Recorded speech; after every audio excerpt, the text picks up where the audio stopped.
This is a WNBD NBC 33 news brief.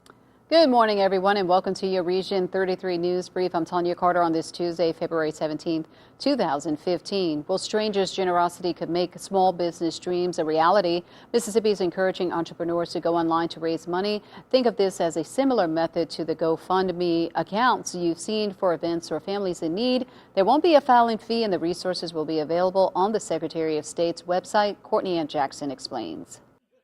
For entrepreneurs with big ideas but small resources, internet fundraising could be the answer. Secretary of State Delbert Hosemann says Mississippi is trying to make that process easier. I think you'll see every conceivable business that will start in Mississippi in the future may well raise its capital over the internet. It's the wave of the future. I think it's great. I mean, if someone's willing to give money towards it, to a good idea, I mean, why not? Jonathan and Anna Nutt started James and Lee as an online store. Their brick and mortar shop opened more than a year ago.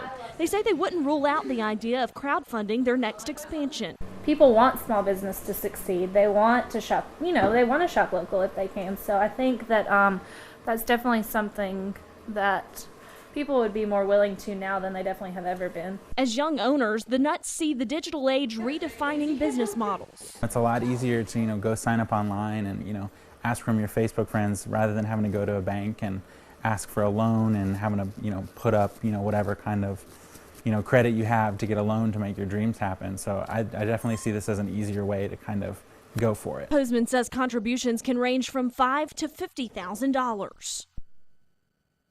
A federal law made internet fundraising for small businesses possible, but the regulations were never put in place, so Mississippi has created its own set of rules. Well, a Madison County Justice Court Judge Bill Heisenberg has been indicted on a felony charge of simple assault of a vulnerable person. According to the Attorney General's office, who is handling the case, Heisenberg turned himself in last week. This case stems from the Canton flea market incident in May 2014. A vendor claiming to have witnessed Heisenberg slapping a man and using racial slurs against him. Now, the indictment says that Heisenberg caused bodily injury by striking 20-year-old James Rivers in the head. Community leaders lobbied for months to have the incident investigated. The president of the Canton NAACP says, quote, "You cannot be an individual of stature, of authority, and in that capacity of trust and perspective and commit a crime against a vulnerable adult."